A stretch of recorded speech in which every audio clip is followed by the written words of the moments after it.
indeed watching Breakthrough News, and this is the Freedom Side Live. Welcome back, or just welcome if this is your first time. Very happy to have you here. I'm one of your hosts, Eugene Puryear, here as always, alongside my co-host, Rhianna. Rhianna, once again, very happy to be back with you. Great to be back on, Eugene. Well, I like how you said that as if you're a back on, Eugene. In the beginning. I'm like a pageant announcer tonight. I appreciate And first up, we have Miss. Okay. No, well, I mean, Great to be back on. You do like a Westminster dog show type thing too tonight. Yeah. Well, we're not going to do that. We're going to be talking quite a bit about Striketober. Get that, hashtag Striketober. There's strikes happening all over the United States. Tens of thousands of workers, from John Deere factory workers to IATSE film hands to Kellogg's workers, Kellogg's the cereal. And there's actually many more nurses in Buffalo. I could go on, and we will go on here in the show. So we have a lot coming on. We're going to have folks from IATSE, which is the 60,000, basically everyone who works behind the scenes in films, almost certainly going to go on strike next Monday. We're also going to have some individuals from the Kellogg strike that is ongoing now. We're going to be talking to some labor activists and some labor historians on the front and back end of that to help put it all into context for us. And then we also are going to be talking to Steve Donziger, who, for those who watch Ron Nicolic's Dispatches will know, is essentially a political prisoner, an attorney who is fighting for the indigenous people of Ecuador against Chevron, and who has been ridiculously jailed in a vendetta by that oil company. And there's a lot happening in his case. So we're going to get to all of that, probably a little more as well. And of course, we'll get to perhaps other things you ask, because you can donate in the super chat, and if our censor, Ron Nicolik, deems it to be legitimate, we will read it. I usually do. Yeah, you usually do. It's true. Very few don't get read because they are inappropriate, but there are a few every week. If you donate $1 million, we'll allow you to see I will read whatever you say. Ones. Yeah. There's no conditions on $1 million. Like, you can literally say anything you want, and I will read it out loud. Wow. Okay. Well, I'd love to see someone test that. $1 million going once, going twice. But nevertheless, if you're typing in the chat, it means you're watching on YouTube. And if you're watching on YouTube, also want to remind you to go ahead and hit that subscribe button so that you can get alerts about all of the fantastic things so you can at least get all the things that we're doing on Breakthrough News. You got to hit the bell to make sure you get alerts. So hit the subscribe button, hit the bell to get the alerts, and you'll be able to get all of the fantastic content that we are putting out here day in and day out on Breakthrough News. If you aren't watching on YouTube, you can always go to YouTube, make sure you subscribe, make sure you hit the bell, and of course, wherever you're watching, make sure you hit that share button so whoever's following you can follow us as we get into the freedom side here this week. Well, Rhianna, as many people know and who watch us on a regular basis, you are based in Beirut, Lebanon. Obviously, there is quite a bit of news coming out of Lebanon today, as screaming headlines all around the world. The New York Times called it the worst sectarian violence in years. You know, let me not editorialize. Let me just ask you, what is the situation that took place in Lebanon, and where do things stand now? All right, so I will editorialize a little bit, but first I'll just break down what happened today. This morning in Beirut, there was a protest that was announced yesterday that was held by members of Hezbollah, their affiliated political party, ML, and actually a Christian political party called Marada, though they haven't been really talked about in all this. But they held a protest today outside of the residence of a judge called Tariq Bitar, who is overseeing the Beirut port blast investigation. And they're very upset with him because they feel that he's politicized the investigation by basically what they feel is going after people who are affiliated with them and only them, and leaving their political opponents largely untouched in terms of people being interrogated and attempted prosecuted for the Beirut port blast. And that's a whole nother issue that deserves its own conversation. But regardless, they staged a protest this morning, as is their right to do. It was an unarmed protest. It was announced yesterday. And I actually spoke to some sources within the military, and from what I understand, yesterday, Lebanese Forces, which is a right-wing Christian sectarian party that some people might know of because they actually are the party that collaborated with the Israelis during the Lebanese invasion of Lebanon and throughout the Lebanese Civil War, and actually perpetrated the massacre of Palestinians at Sabra and Shatila refugee camps in the 80s. So they're one of the most, I would say, vicious and violent parties during the Lebanese civil war. And they are, of course, huge opponents of Hezbollah. They are funded by the Saudis, pretty openly funded by the Saudis. They are backed heavily by the United States of America. And so they are basically an arm of imperialism inside Lebanon. And yesterday, they, or at least a faction of them, appear to have prepared for this Hezbollah-led protest in advance in terms of launching an armed attack. And the military intelligence was aware that something was going to take place. So they actually had people on the ground prepared to try to mitigate the violence that they expected to happen this morning. But even they were surprised by what took place. Essentially, Lebanese forces gunmen opened fire in broad daylight on unarmed protesters, and they killed and injured several people. They killed up to, I believe, 6 people at this point, and they injured dozens more. And within 10 minutes of them opening fire from rooftops with sniper rifles against, again, unarmed people, and people are trying to rewrite the narrative, but we have images and photos and video to prove this. Within about 10 minutes of that, people from the surrounding Shia neighborhoods, basically who are members of Hezbollah and ML, the movement aligned with Hezbollah, their armed wings came out heavily armed and basically tried to fire back at the shooters.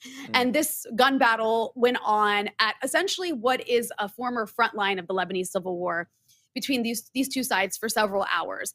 And all this time, military intelligence was on the ground, kind of in the middle, trying to negotiate de-escalation, and they were ultimately successful in doing so, and they averted what could have spread into a larger neighborhood battle and possibly a civil war. So I want to be clear here. The Lebanese Forces Party, which is a right-wing fascist party backed by the Saudis and the US, attempted to ignite a civil war in Lebanon this morning. They killed several people affiliated with Hezbollah and ML, who were protesters.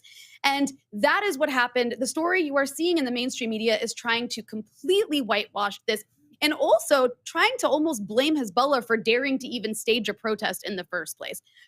So I really encourage people to try to read between the lines when they see the way the New York Times and the Washington Post and other journalists on Twitter may be trying to throw their bias into here. And I include in that, that sort of critical thinking call, I include also Lebanese journalists, because Lebanese media is also coming at this from very different bias perspective. They're all affiliated with different political parties themselves. So again, when it comes to the situation of what's going on in Lebanon, it's easy to be confused. But what happened this morning was so explicit. Fascists shot at the party that America hates in Lebanon. And you are seeing an attempt by the international media and international think tankers to try to blame the victim. Well, I really appreciate that framing, and I think that's very important, especially given the what we're seeing, as you pointed out, in the mainstream media. I mean, I guess one question I have, Rhianna, is putting this in the context of some of the things you've talked to us about before, the fuel crisis, the issue of sanctions, and other pieces. I mean, what's the future for Lebanon? I mean, it really does feel the level of just the pressure valve is at the highest possible point here. I mean, it does feel like the pot is really boiling over on a lot of these contradictions. It really is. I mean, it's a very tense situation because of the economic collapse taking place in the country, which is not isolated, by the way, from the sort of U.S. and from U.S. empire's war on any resistance in the region.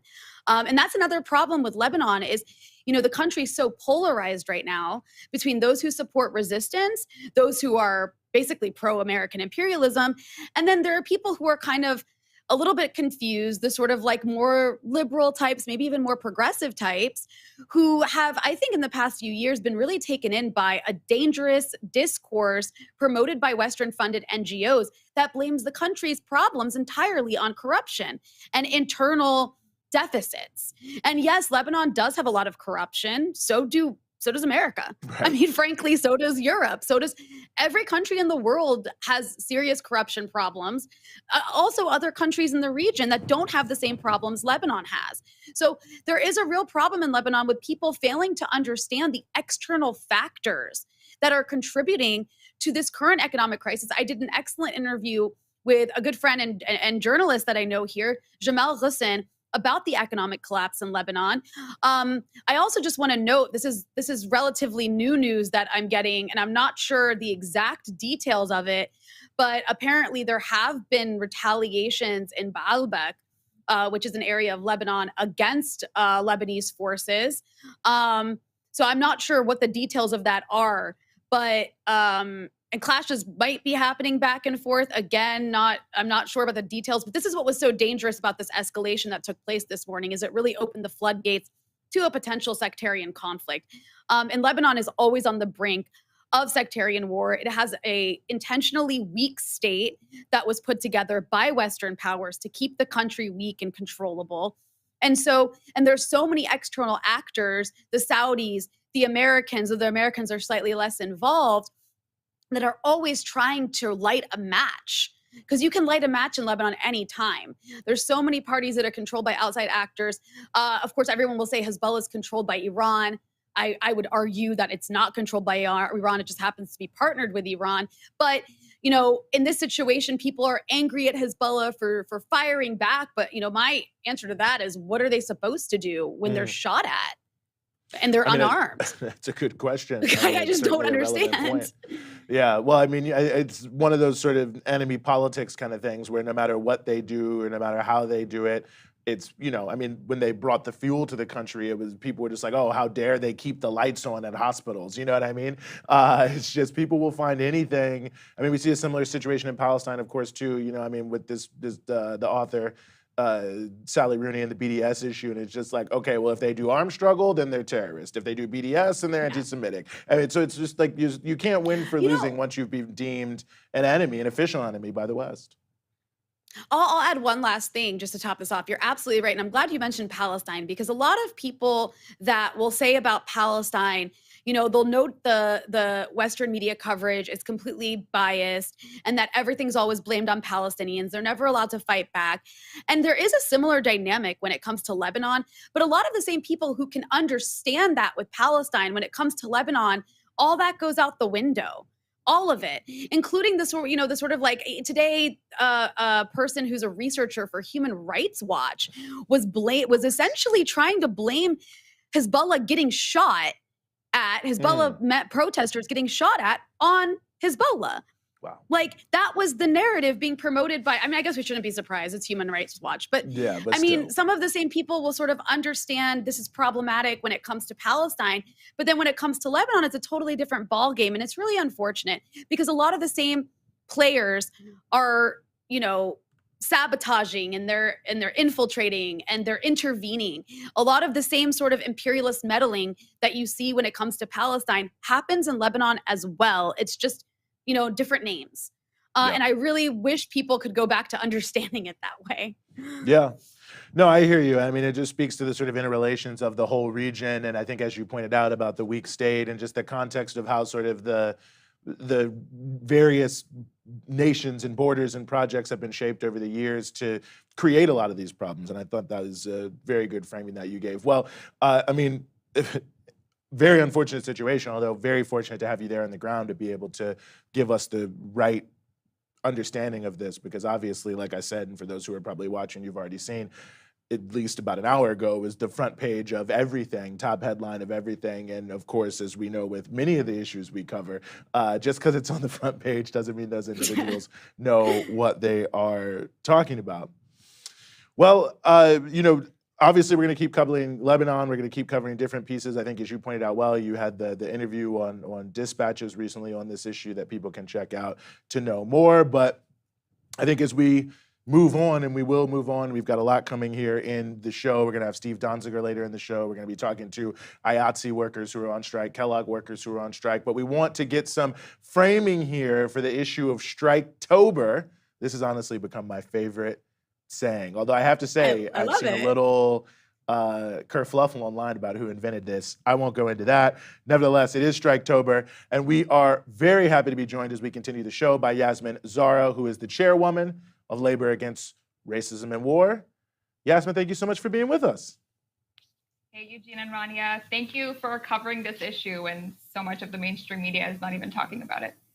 No, it's our pleasure, and our pleasure to have you with us. And I think that's a good place to start because, as you point out, most of the mainstream media is not talking about this. So talk to us about Striketober. How did October get this moniker? What's the scale of what we're looking at in terms of labor activity right now? Yes, Striketober. I hate hashtags usually, but it just has a zing to it. Striketober, let's go. So, I mean, you guys know the last year and a half in this ongoing global pandemic, it's been absolutely brutal on the poor and working class who've been at the forefront, who've been the most impacted by just a total lack of support and care for those on the front lines. And, you know, workers who weren't already on the front lines, they're being forced back into person.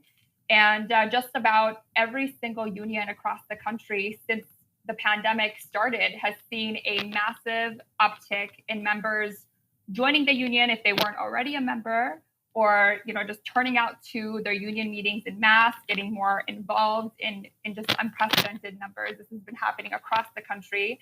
And that's because workers are scared, they're angry, and they're fed up in a time when we have over 700,000 confirmed deaths in this greedy and profit-driven, you know, economy here in the United States. So just last night, UAW workers at John Deere, which is a Fortune 500 company, huge profitable company, just started their strike. As I mentioned, it's currently the largest strike in the country, about 10,000 workers. 2,000 UAW, or 2,000 CWA nurses in Buffalo are on strike as well. 14,000 Kellogg workers are also out, and you all have covered the mine workers strike extensively here at Breakthrough. So there's also major strike authorization votes happening. 40,000 Kaiser healthcare workers and 60,000 IATSE workers have voted to give their union leadership permission to call for a strike. So that's over 100,000 workers being affected. And, you know, this moment is really unique because we haven't seen this level of strike activity, especially in the private sector, in a really, really long time, really since the 80s. No, I mean, it really is amazing to see. Go ahead. No, please, Rhianna. Sorry, I always do fine. that. But well, as you know, that's the shirt we're going to start selling. Please go ahead, Rhianna. So, I always do that. Rhianna throws in. So Yasemin, I was really curious about a couple things. One, you know, I live abroad, so I'm not always necessarily following the day-to-day domestic news in the U.S. But I was really impressed because Eugene was kind of like showing me all the strikes happening, and it was like too many to follow. I don't know how common it is. It sounds like this is kind of more strikes than usual, more sort of labor organization and energy than usual. I'm wondering what you think that's about. Is it because we're still in the midst of this pandemic? I know that there's been a lot of articles talking about, everyone's quitting their jobs and they're asking for more, but that kind of seems to be whitewashing. I think something else that might be going on in the labor market right now, and that is, you know, I feel it seems like there's more exploitation of the workforce than there was before. I mean, you see this massive strike, the biggest strike in the country right now is these nurses in Buffalo, I believe it is. So I'm just curious, how do you think the pandemic and the economic fallout of the pandemic and then has kind of changed the way that employees are being treated that might be contributing to more of this sort of upsurge in strikes? Yeah, great question. The pandemic has had a huge factor in all of this. Workers are seeing, you know, increases in their healthcare premiums, cuts in overtime pay, attacks on their pensions, wages staying stagnant, while executives at some of these companies are raking in record profits for the year, like at John Deere, for example. I mean, workers are just overworked, underpaid, undervalued. There's a very tight labor market right now with increasing inflation. And so it's really impacting those on the ground, and they're fed up. And the other important piece to all of this, I think, is to really understand for your audience is that a lot of their union contracts are expiring around the same time in October. Usually contracts will expire around the end of the month. So, you know, the conditions that this creates is one with labor upheaval because workers are fed up and they're tired of taking concessions for so long. And we're really, in a golden opportunity right now for labor. One of the things that I think is important about this moment is, oftentimes we see strikes, they're, at least appear, I think, in the way they're covered to be isolated incidents. And I think with this whole sort of Striketober meme, if you will, hashtag has brought back, is the idea not just of labor, sort of in the abstract, but the labor movement as, a whole, not just one union, not just one city, not just one fight. So I wanted to ask you, what are you taking from this, or what do you think people should really know, or how they should frame the role of the labor movement in society as a social force, the role it can play, and why, obviously strikes are important for the individual wages and working conditions of the people there, but looking at this sort of all of it as a whole, what does it say about the role of the labor movement as a social force? Yeah, first of all, I think we have to talk about how, in this moment that we're in, we have the most pro-union president really ever, maybe even more than FDR in the FDR years. We have a union leader at the head of the Department of Labor.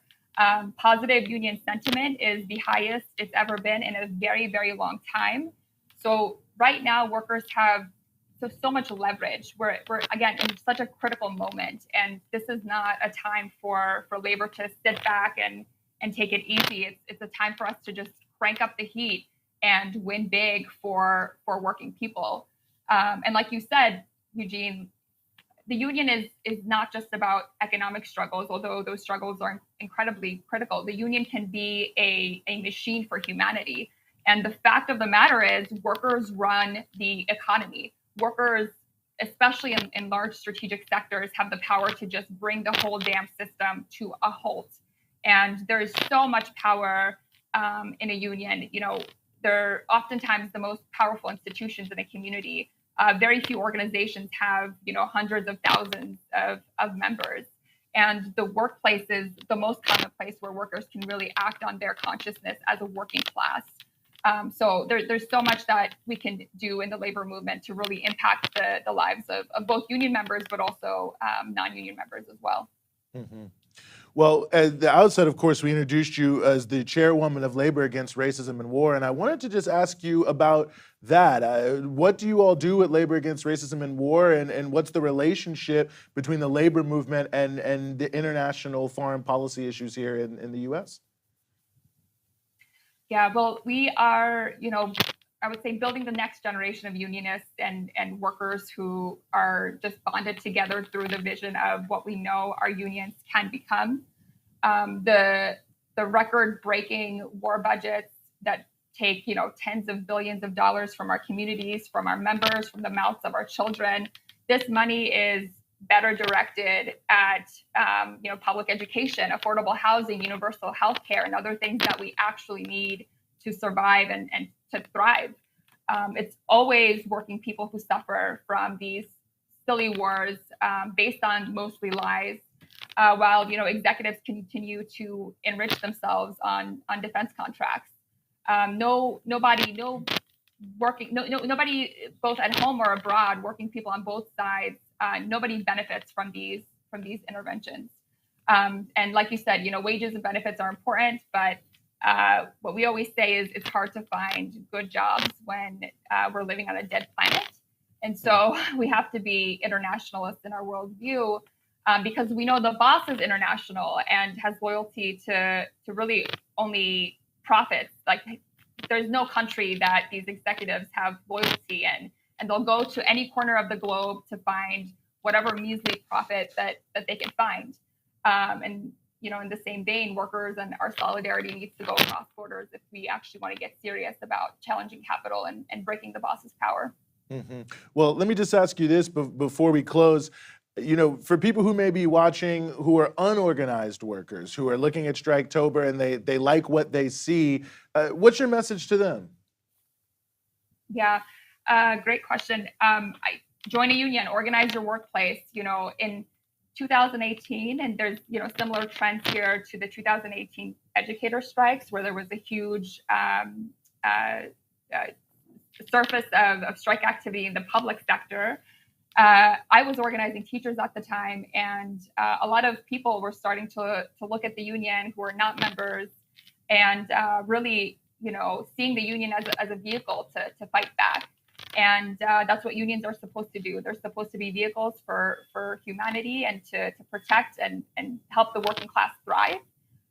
We know, so much of COVID has exposed a lot of like the inequalities in our system, and how much our government has failed to protect the masses of working people, and the wealth divide is just growing deeper. The message I would send to those folks is the labor movement can really build a country that's in the interests of all of society and the planet, rather than to uphold the rule of a tiny handful of bosses and billionaires. Working people have the power and the knowledge to make that change. When we put them at the center, we can win, and the time to act is now. Mm-hmm, mm-hmm. Well, Yasemin, I really appreciate you giving us some of your time here. I know you have a lot going on. Labor Against Racism War. I hope everyone checks out what y'all are doing. Very important work, but really appreciate you joining us here on the Freedom Side. Thank you both. Good to see you. Of course. Well, Rhianna, we are just getting into our conversation on Striketober, but I just want to also note, I should have said this, at Labor Fights Back, I believe, is the social media handle for Labor Against Racism War. If you're out there and looking to get involved, I think we had a few super chats in here, Rhianna. I'm going to look right now. I believe we did have a few super chats, and it looks like all the Are they good? Can I read them? Should I read them? Are we okay? Yeah. I've approved of all of them. They're all nice and complimenting us. So, Mr. 13 FNG, very regular watcher. Shout out to you. Thank you for your donation. Thanks for the coverage. Thank you as well for the coverage. I know you also are supporting us on Patreon, which anyone can do at patreon.com/breakthroughnews. But you're with us every week. Really appreciate you. Constantine, also shout out to you. Just wanted to say hi back, and show your support, because for once you have money at the same time y'all are live. Please never stop the great work you do. Well, I am very glad that your financial situation is going better today than normally on Thursdays. Let's hope next week you're in the same position, but thank you so much for that as well. And then Abu, who's with us also usually every week, shout out to you. Also in an IATSE Local, but you're not AMPTP, so you guys aren't at stake, but you wish you were striking too, and solidarity in all caps. Thank you for that. Really appreciate that. And I think that there are many workers out on the line who also appreciate that solidarity sentiment. But again, thanks for your donation. So while we're on that note, Rhianna, let's just switch gears. Is that a heart? I did a heart. Yeah, it was a heart. Nice. Thank you. Thank you. I appreciate that. Each easier. Yeah. Sorry, I didn't. Rhianna, you're having a very sentimental day today, so I appreciate that. I am. Well, like I said, we're going to keep going talking about Striketober. Don't forget, we're also going to have Steve Donziger on here, who's being ridiculously railroaded by Chevron trying to destroy indigenous communities in Latin America. So stick around for that. But right now, we want to turn the page to more on Striketober, to some workers that are out on the line, and also some workers that may be out on the line soon. Let's hope that the bosses come to their senses there. But nevertheless, very happy to welcome into the show Kevin Bradshaw, who's the vice president of BCTGM, Local 252G, Memphis, Tennessee, also a 20-year Kellogg's worker. We also have with us Marisa Shipley, who's the vice president of IATSE Local 871, and Rhianna Shaheen, who is also an IATSE Local 871 member. Thank you all so much for being with us here on the Freedom Side. Thank you. Glad to be here. No, well, we are glad to have you. The pleasure is all ours. Kevin, I'll start with you. Y'all are out there on the line right now. I think a lot of people have been watching the Kellogg strike. I think many of us have seen what, to us look like horror stories, really, in terms of the amount of work that's done, the hours that are worked, the pay, the working conditions. So just talk a little bit about what's going on at Kellogg's and why you guys are out on strike. Okay, yeah, why are we out on strike? We're on strike because Kellogg is being greedy. They're actually trying to take away workers' rights by benefits, insurance, and pension and retirement, and reducing their hourly wage by like $13 less than what I myself make. So we we gave concessions back in 2015 to allow them to bring workers in at a lower rate, but we also left a pathway for them to be able to transition to make top pay. So now, after 5, 6 years later, Kellogg's saying, well, that's not good enough. We want more. We want to take away that pathway. We want to make it a permanent 2-tier wage system. And then they go on to try to, blast us and say, well, you guys make we paid them $120,000 a year, but we make about $58,000, but we work 7 days a week, 12 hours a day, 16 hours a day, day in, day out. And it's been this way for years, since the late 90s. And because they decided to do away with more workers to do more with less workers. So that's the American way now, more for less. So we're fighting not for ourselves, but for the future. So if we give in now, then the people coming behind me and the people that are here with less seniority than me, they will have anything to look for, working for Kellogg's. Well, I think that's such an important point you make there, Kevin, because you always hear that they say, oh, well, we're paying them X amount of money. I mean, they're acting as if the job is easy. I mean, you talked about the working hours. Talk about the working conditions. I mean, what's it like working there on the lines in these factories? I mean, I assume that this must be back-breaking labor. Well, it's more time consuming away from your family and loved ones and not knowing day in, day out when you're going to have to stay over or come in early. So you pretty much don't get to plan or balance a lifestyle that's normal for any normal working person. So we struggle with that. I've struggled with it for 20 years, but I have a loving wife who's been able to support me through it with my 4 kids. So it can be a lot on the person, especially a younger person who's just getting into the workforce and not having that discipline and that balance at home to be able to make it through these type of hours that we work. So it's very strenuous on the person, mentally, physically, and just day in, day out, not knowing what day you're going to have to stay over or work overtime. Marisa, I think a lot of people have seen something about IATSE, even people who don't know anything about labor. I think we all see, of course, the front of the camera, and now learning about all of the workers behind the camera. You all are also, hopefully you don't have to go out, but it seems like they're pushing you very hard. What are some of the issues on the table for your workers currently right now? Yeah, so we're still actively in negotiations and hoping for a deal. There is now a deadline of this Monday at 12:01 a.m. In order to get a deal. Otherwise, our international president said we're going on nationwide strike for IATSE workers on these contracts. The things that we're talking about are really basic human needs. We're talking about reasonable rest and breaks during the workday, having an actual meal in the middle of the day.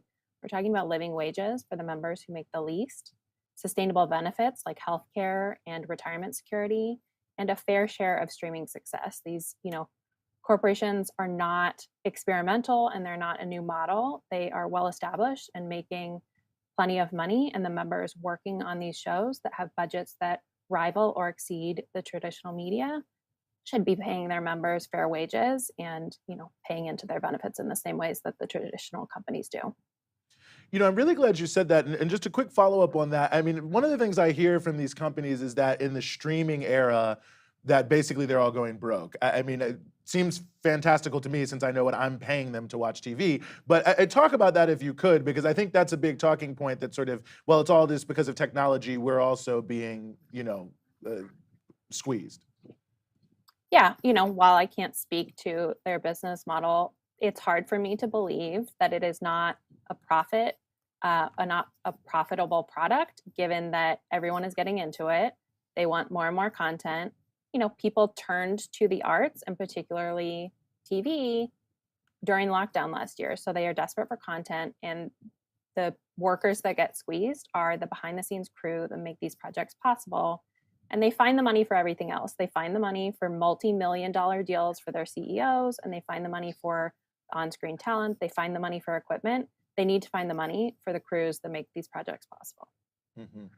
Well, Rhianna, I also want to ask you, talk to us a little bit about the working conditions and the situation here. I think, for so many people, they're sort of just waking up to the idea of something going on sort of behind the camera, as it were. And I don't know if everyone really even has a good sense of, what's it like to be working there on these sets in the context of a pandemic, especially. Oh, you might be muted. Am I muted? Yep, now we got you. Oh, okay, you can hear me? Yep. Oh, great. Yeah, it's funny because I think before talks of a strike kind of came up, and a lot of our stories were coming out on the very popular Instagram IA stories.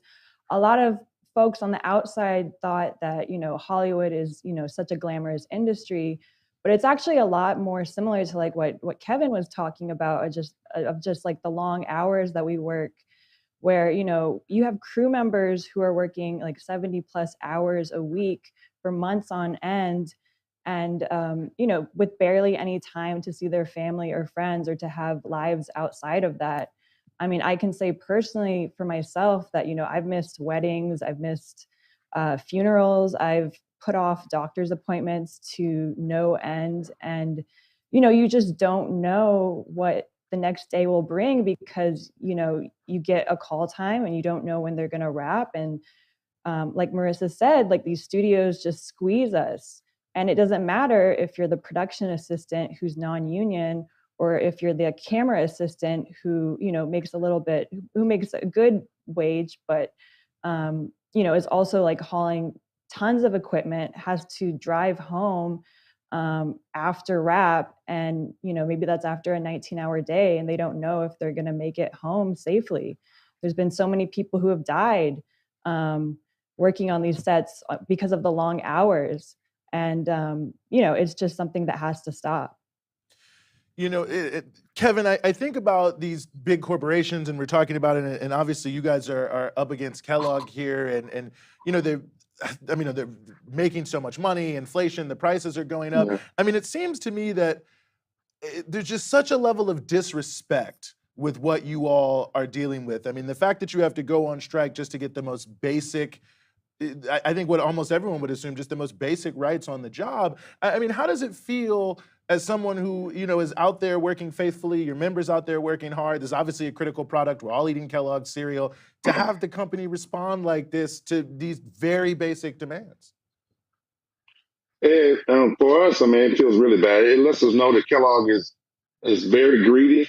I mean, we worked through a pandemic. We have people who worked endless hours. We had people who died from COVID-19, while CEOs and other top salary members stayed at home and worked from home. They made over $380 million in 9 months of a pandemic. They gave out bonuses and stuff to all the top salary people at 158%. And they gave us two $500 bonuses, just 1,400 people. So it lets them know how much we really work with them. I mean, they have posted everywhere all over the planet that we are essential workers feeding America, but now we're non-essential. So it's really a big lie to just sit there and watch them want to take the basic things that we need to be able to be, good, honest, and loyal, dedicated employees that we are, to treat us the way that they're treating us.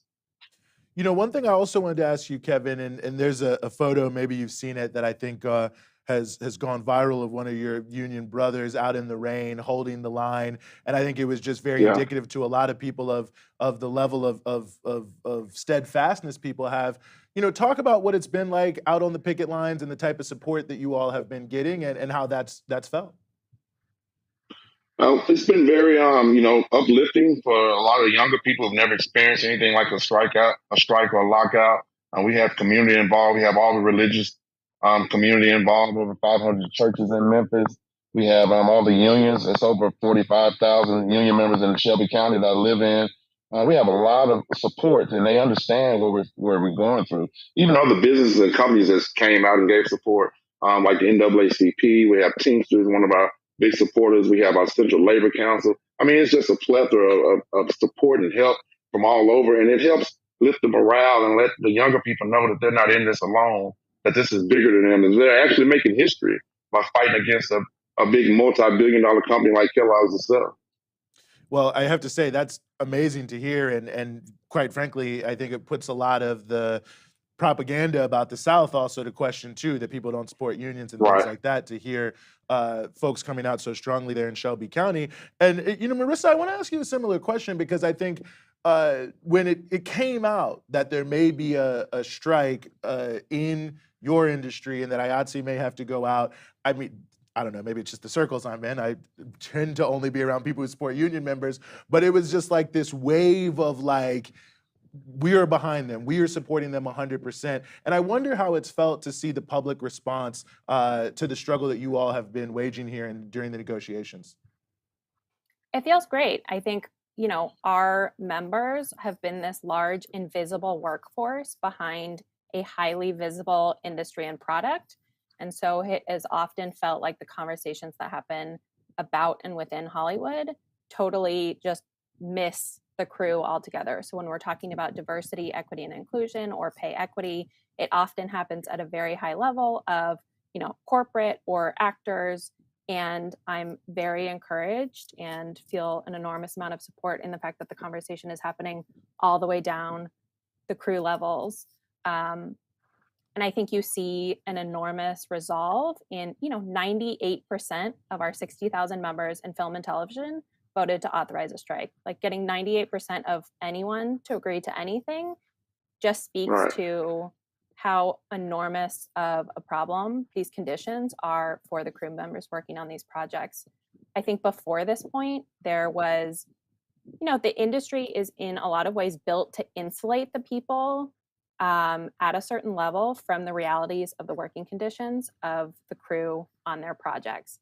My hope is that this very public conversation makes that impossible to ignore anymore. And at this point, it is willful ignorance if people don't understand that the crew and, the PAs, everybody on their projects is affected by their choices. I think that's such a good point. And one other thing that I wanted to ask you about that, Marisa, that I think has also been an interesting thing to me is that, you all are everywhere around the country. I think people think, people on film sets, TV, that it's all in California, it's all in LA. That's been something that I think is notable to me is that really you all are in pretty much all areas of the country working. This is a national industry, not just a regional point. Yeah, the IATSE covers film, television, and then theater, trade shows, and other sectors of the industry in the US and Canada. So we're talking about 60,000 workers in film and television all throughout the country. The largest areas are certainly Los Angeles, New York, Atlanta, but there are film crews all over the country who do this work, and we are all freelance employees. So part of the additional burden for our workers is that we are basically re-employed at the end of every single day. So it's very unpredictable work, and the schedules that we're talking about, it's not just the long hours, it's that you can't plan around your life, and everybody deserves to have that time to also deal with your life. And it's not isolated. It affects a lot of people throughout the US. Mm-hmm.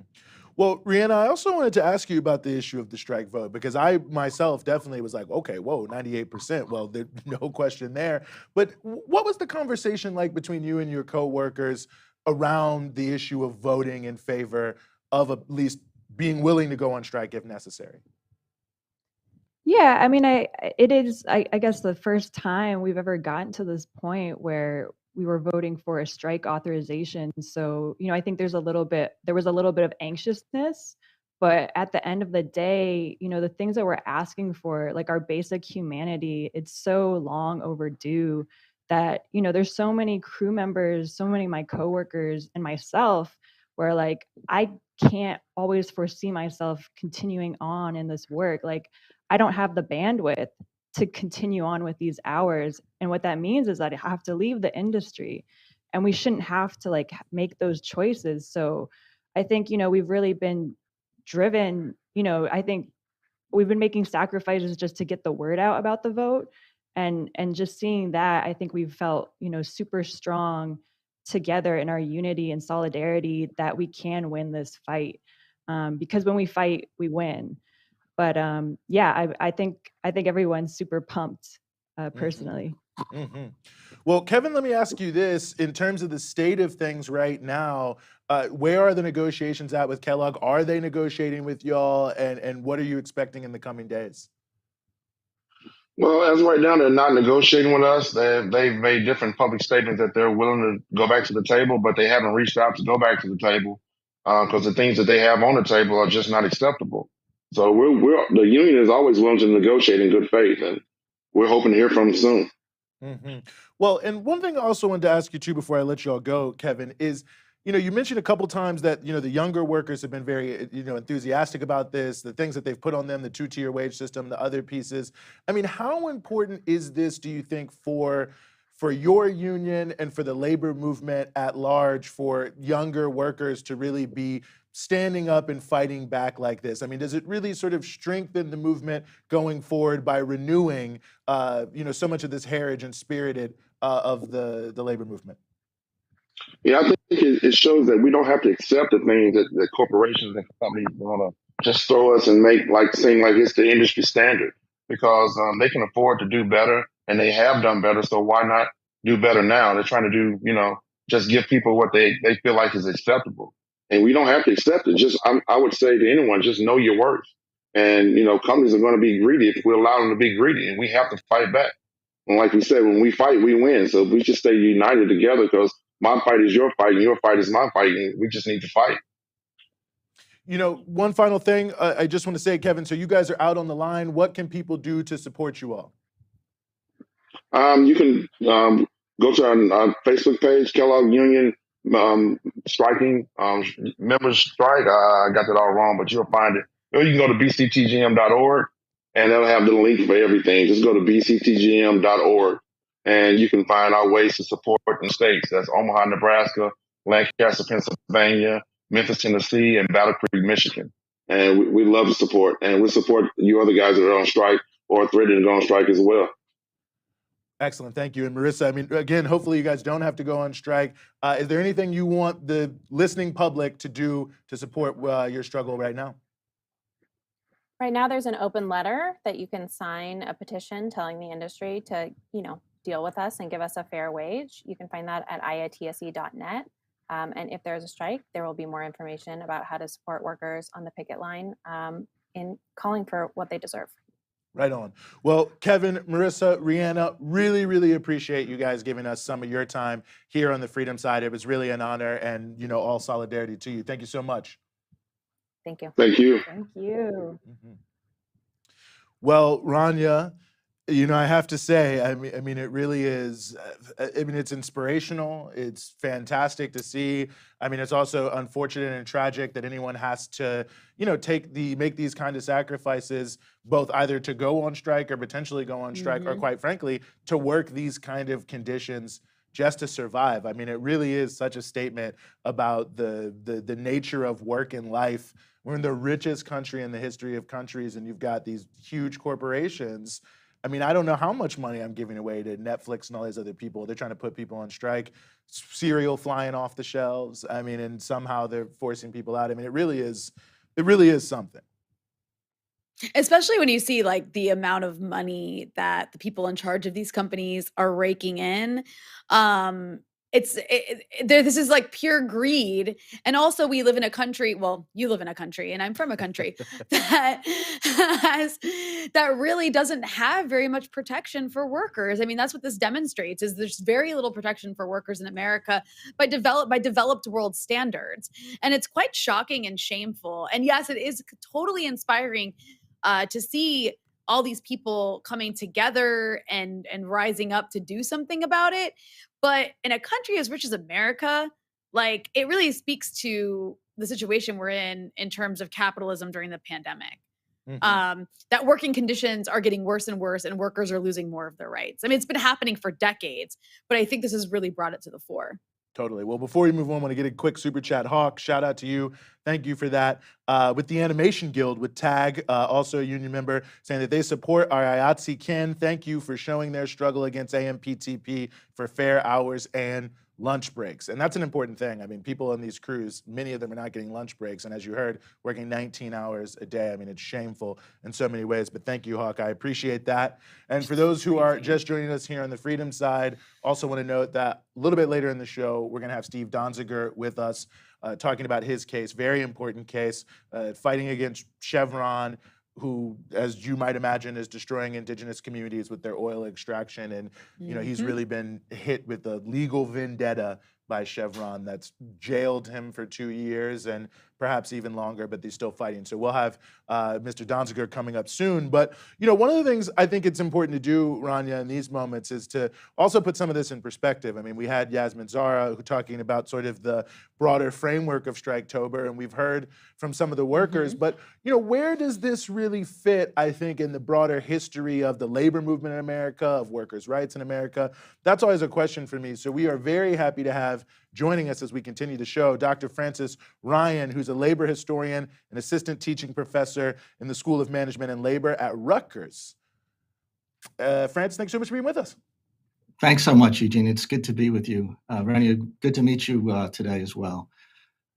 Well, I have to say, it is our pleasure to have you here. And I guess the first question I wanted to ask you is, you know, in the context of Striketober, everyone's talking about it's taken over social media, all of the current and potential strikes. You know, where do you situate this in sort of the broader history of the labor movement? Does this seem unusual to you? Is it a resurgence? I mean, how are you sort of framing that discussion? Yeah, the way that I like to think about what's happening right now is to remember the long story of labor struggle in this country, which goes back, you know, really right to the beginning of initial contact between Europeans and the Native American people. It is a story of stolen labor, and it's a story of resistance right from the beginning. And I think it's important to place this in that context in the long story. But you know, I was listening to what you said in the previous segment. You know, the notion of young people. So many of us grew up in an age when industries were destroyed, when unions were crushed, and many people did not learn about labor struggles at the dinner table the way that I think my grandparents did and some of our other family members in earlier generations. And I think it's important to see that even with that, young people today, and this is a youth movement, are taking action to defend their dignity and rights on the job. So I think that there's something that is in their hearts to do this. And I think it's important to make a connection to the larger picture. Mm-hmm. No, I really appreciate that. And I'm just going to throw a theory out here at you and see if I'm right. I've been telling people this, maybe I'm wrong. You're the person to ask. You know, looking at this, you know, at least potential strike wave, what we're seeing now, I've been commenting to friends that, you know, it reminds me a little bit of 1946, 1919, the U.S. coming out of wars. Given the experience we had with COVID-19, I mean, does that seem like a fair parallel to you in terms of, you know, looking at sort of how things rise and fall in terms of labor activity? You know, I think that it's good to make those connections of 1946, the largest strike wave in American history, and earlier with 1919, as you mentioned. The thing about those earlier strikes was that there had been previous, especially 1919, previous labor struggles that lost. You know, a lot of the people who were involved in those strikes in 1919 had watched their parents and grandparents in strikes going back to even before the Civil War. The vast majority of those struggles were losses, very serious losses. And I think that a lot of us have grown up in a time when labor has been on the losing side of so many battles. But still, there is something that working people continue to fight back, even when the odds are against them. And I think 1946, in some ways, was peculiar because, you know, you had such a large number of people in trade unions at that time, very powerful organization, arguably the most powerful social organization in the United States. I don't even think that it's arguable at that time. So there is some difference. I think that where we're at right now is unique. And I think we need to be listening to what those dynamics might tell us. Mm-hmm, mm-hmm. I'm curious, Francis, about the connection. Also, obviously, we're in this pandemic, and that has some connection to people's working conditions at the moment. But also, this is happening after, I would say, maybe the last, I don't know, like 5 or 6 years being a journalist on the left.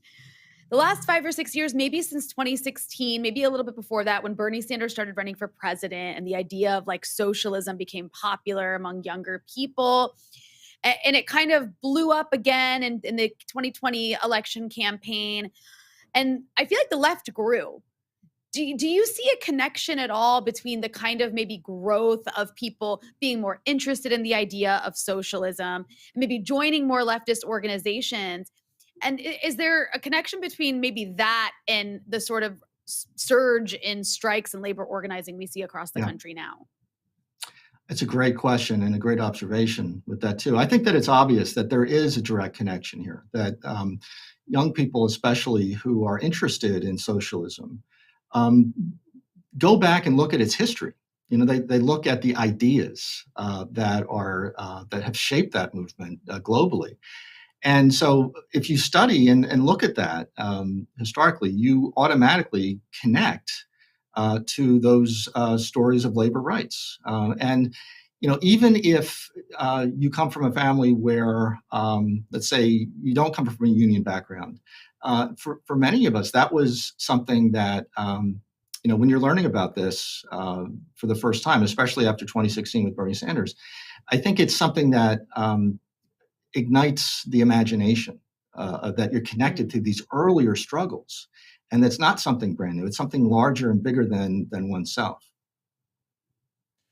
I think that's such an important point, and I think just the power of that collectivity is, it's everything on so many ways. My mom, who came up as a member of IATSE in the late 70s under the great Bill Lucey, I remember the first ever sort of strike situation I always saw, was a grocery store workers, giant workers. They ended up not going on strike, but I said to my mom, I was like, oh, well, are we still going to shop here if they go on strike? And she's like, I'd rather, starve than cross a picket line. But you can see, nice. The formation and the power of that collectivity of people to hold together. And so I'm curious about this, and maybe connected to the last one, Dr. Ryan, is how can you see this already or potentially spilling over into the political arena, given that workers are becoming more empowered on the job? I mean, could this become more of an issue in terms of the influence of the labor movement on politics? Yeah, it's essential that it does that. When you look at some of the reasons why the 1919 strikes failed, and they did fail. It was because of the fact that you didn't have the kind of legal structures that protected workers. 1946 and the period from 1936 on, you did have that. And it activated people's rights and their ability to go out and actually make those changes. So I think that it is critical, as you say, that the collective aspect of this, collective as far as organizing and going into the streets and having protests, but also organizing at the political level. And I think in important ways, taking us beyond the kind of neoliberal, democratic coalition that we've seen here with Bill Clinton and others, really does not place organized labor and workers' rights at the forefront. Even though sometimes they say they do, they don't. That is for sure true. On the management side, maybe I know the answer to this, but I mean, it just feels, I don't even know, in a way, it's almost like maybe to ask the question is to answer it, but what is motivating them? I mean, it does feel that, we've seen such a surge in profits the past couple years. Obviously, the stock market is surging. It's easy to borrow money. I mean, it just seems like the ingredients in terms of corporate America don't necessarily suggest that, we're going to go all out to prevent any unionization or any strikes. It almost seems to see like they could very easily give many of these concessions. I mean, what's the mentality now in sort of management relations and how they're telling people to relate to unions that we've ended up here? Well, I don't think it's any different than what we've seen over the past, in my life, 25 years being involved with organized labor. It's the same thing. It's the same story that unions will take your money and they won't fight for you. These kind of things. It's the same narrative, the playbook that has been even way before going back beyond the 1990s, which is really when I became involved.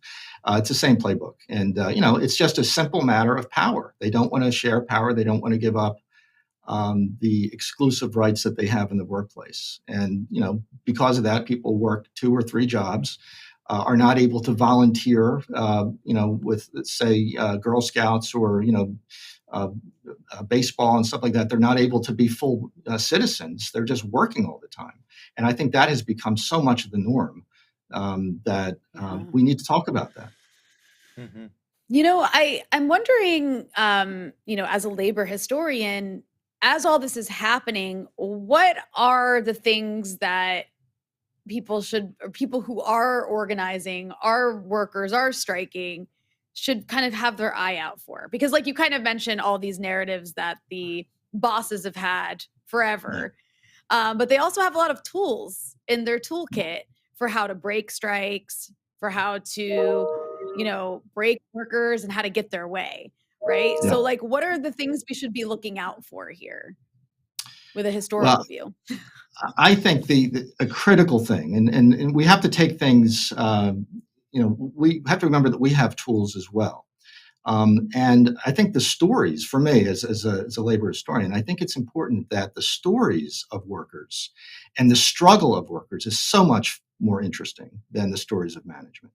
That one of my mentors, Alice Hoffman, a great labor educator, told me that years ago, and I think that's true. We have to tell the stories of workers, not just in history, but the workers right now, the workers who are working at Acme supermarkets, working in the warehouses, working on the front lines as food servers. We have to hear and listen. It's important to listen to their stories. And for me, as a teacher and a writer, to get that out. And I know you've, as a journalist for all these years, you've been fighting that battle every day. One of the things I'm just curious to ask you, Dr. Ryan, too, is how your students have been reacting to this and how younger people who you have been interfacing with are seeing this resurgent labor movement over the past few years, even just more conversation. I mean, even amongst my peers, I'm 35. I don't know if that's young or not, but, more conversation about unions, and certainly I can ever remember. Are you seeing something interesting, and what are some of the things that you're getting back from them when you're having these conversations in the classroom? Yeah.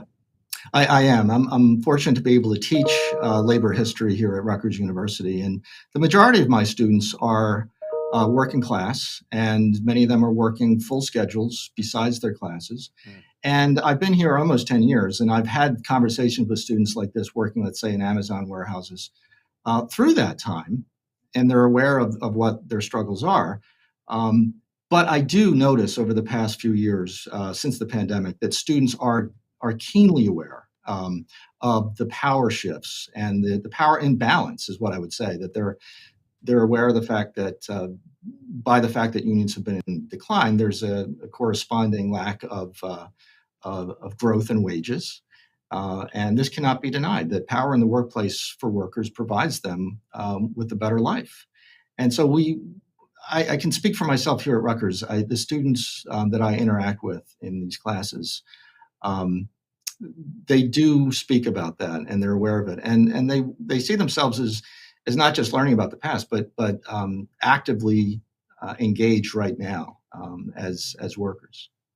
One of the important issues here that I think it's important to get a perspective on as well is, the history of the labor movement as an anti-racist force, because I think, and thankfully, we've had such conversation today, of course, I believe it's the birthday of George Floyd, rest in peace, of course. So just another reminder of so much that's happened in the past couple of years.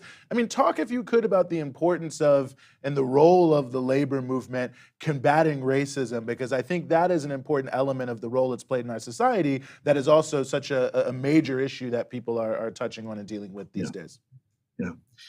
The labor movement in the United States is somewhat bipolar, you can say, in its history, that it does have a long history of racism in its institutions as well. Certainly the building trades for many years had limited access, sometimes no access, for people who were not white and not family members. It went beyond race. It had to do with their family. But there's also another strain of social movement unionism that has been a powerful force, and I think that is the tradition we need to look to expanding and embracing. You can't possibly have a successful trade union movement in workplaces where there are Black and white workers unless there is solidarity between them. And examples of this are let's say in Philadelphia, the dock workers. It was an interracial workforce, and after World War I, Black and white workers formed an organization with the IWW that they controlled the waterfront, and it was only through interracial cooperation that this was done. And I think that it's critical. Eugene, you mentioned you come from an AFSCME family, and Bill Lucy involved in that strike. AFSCME has a long tradition of that as well, as placing the issue of connecting all people across the workplace to fight for common good. And so we do see that. And when young people do look for the narrative of the labor movement, that is one that I've always found most exciting. No, absolutely. I think it's an important issue. And just final question I want to ask you here too, and maybe sort of tying that in, I'm glad you brought up AFSCME is, one other issue, of course, that's in front of us is this budget reconciliation bill in Congress and the issue of government spending, government programs. But, I've always felt that there's a strong connection between especially the sort of civil rights era rise of public sector unions and the growth of unions like AFSCME and the ideas of the Great Society and a broader social vision, which is why you need more public sector workers, and that there's sort of a strong kind of political relationship. I mean, we talk so much only about public sector workers as how much money are we spending on XYZ program, but that really sort of talking about the pay, the working conditions, and the growth of the public sector, it's also sort of a question of what kind of society we want to have as well. And that seems like an important piece of a lot of these conversations around budget cuts and the expansion of programs as well. Agreed. And I always think about AFSCME's great leader, Jerry Werf, who was leading the union through the 60s into the early 80s. And he really very much had a vision of the union being not just about bread and butter issues, but also about community issues, that it's not just about take-home pay. It's about citizenship. It's about workers being able to be more than just workers. Like they're able to have enough money that they can be engaged as citizens.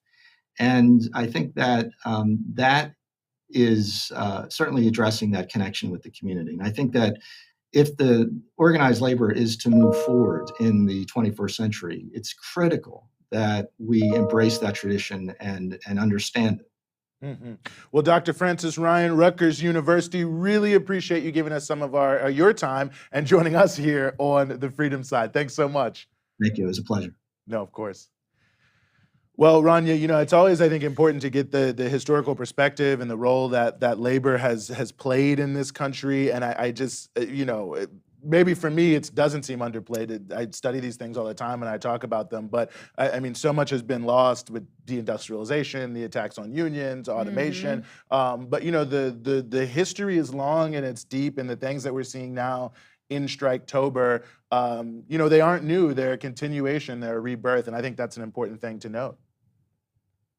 I agree, and I'd like to say something controversial if you'll permit me. Here we go. Are you going to give me do I have permission? Okay. So it just strikes me as interesting because until I've been talking to you, because again, I mentioned earlier in the program that I'm not always as plugged into U.S. domestic politics as I otherwise would be if I was there. And so I wasn't aware there was so many strikes across the country, which I think is incredible. But also one of the reasons I wasn't aware is because there's not a lot of media covering these strikes. There's some sort of niche labor outlets that are as they should be, but you don't really see this. You have to really look for it to see it in the bigger outlets and papers. There might be a tiny story here and there, but this isn't headline news or even medium, even below the fold news for the New York Times. It's just completely abandoned. But what I do see a lot of coverage of, and this is the controversial statement of this, and I don't care if it is there are people who are quitting their jobs because they'd rather quit than get vaccinated, because there are certain industries that are putting in place these vaccine mandates. And that is getting so much attention that this many people quit because, they don't want to get vaccinated in the maternity ward. Because their employer gave them an ultimatum. That is getting so much coverage. And that is also, unfortunately being portrayed by some people as some sort of workers' revolt, which I don't believe it is. Whereas there's actually this organized effort across the country by lots of organizations, so many people involved collectively in a struggle against bosses, striking all around the country, as you just talked to a huge panel of people from different industries discussing this, and that's getting no coverage. So just the juxtaposition of that is interesting to me. So please feel free to comment. Yeah, no, I will. I see we have Juan in the booth here, and before I go to you, Juan, with some comments on that, I just briefly want to say, about the issue you made about the media. No major newspaper in the country has a dedicated labor reporter anymore. The last one was Steve Greenhouse at the New York Times, who was fired several years ago. And by the way, since the New York Times was mentioned, they are refusing to recognize a union of the digital workers that make it possible for all the articles that you read, a lot of the other work that goes on behind the scenes to make sure that that can happen and you can read the New York Times every day, refusing to recognize that union, playing all sorts of terrible hardballs. So just wanted to note that. But Juan, you've joined us. Perhaps you want to comment on what Rania said, but say whatever you want. That's fine. No, I definitely want to comment on what Rania said. I definitely feel, it's like, it's not surprising to us, right? That these media outlets are very much a tool of the ruling class, and of course they're gonna put out stuff that is gonna divide the ruling class instead of dividing like us from the people that are making the money, right? They want to divide the working class. I think I said ruling class the first time. It's all good. They want to divide the working class. We want to divide the ruling class. That's what we want to do. Yeah, I mean, we want to be the ruling class, right? The workers, right? Right. Like they said, workers make the world run, so they should run the world. But instead, you have these people that were very safe there last year that didn't have to put their life at risk working at slaughterhouses, working at factories, making cereals, even like making films this last year, right? So it's a very good thing that you brought up, but we should know we shouldn't expect anything more, right? They want to divide the working class instead of have us focus on really what our enemy is.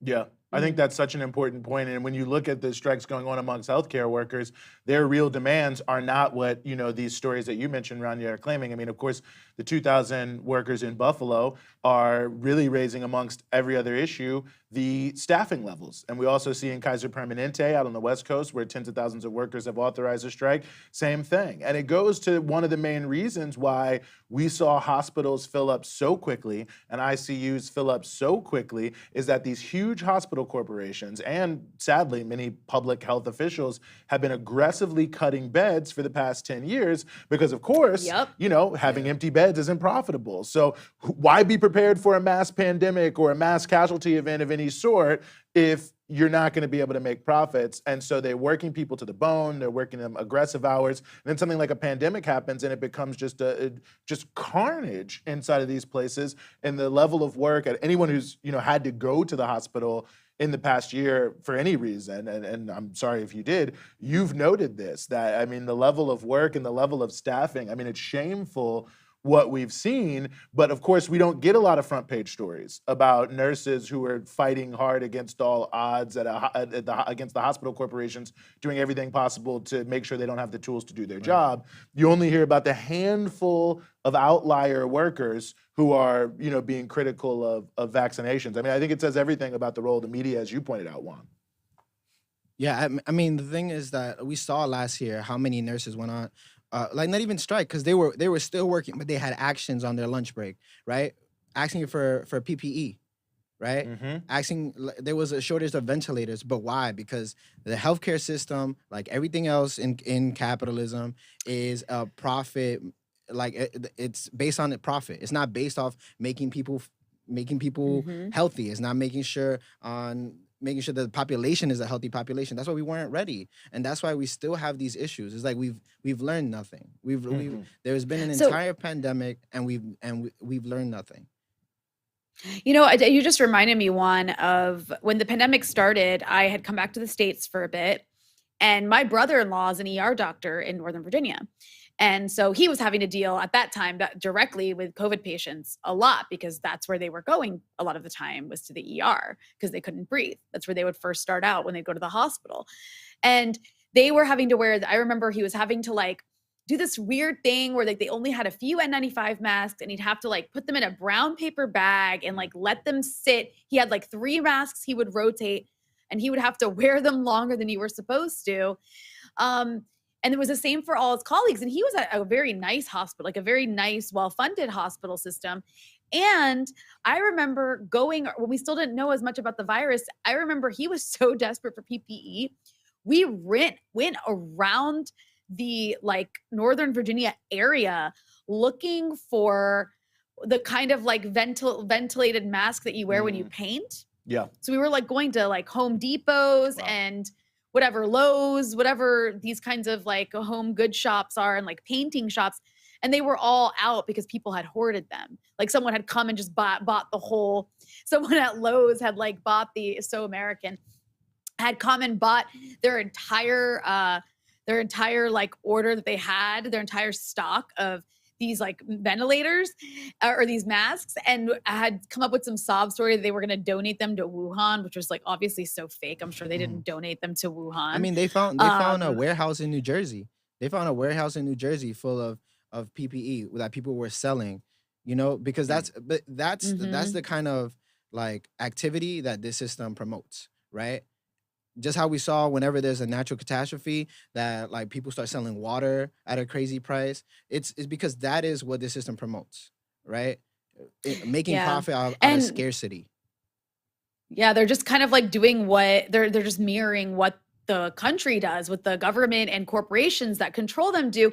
And Eugene, you mentioned beds.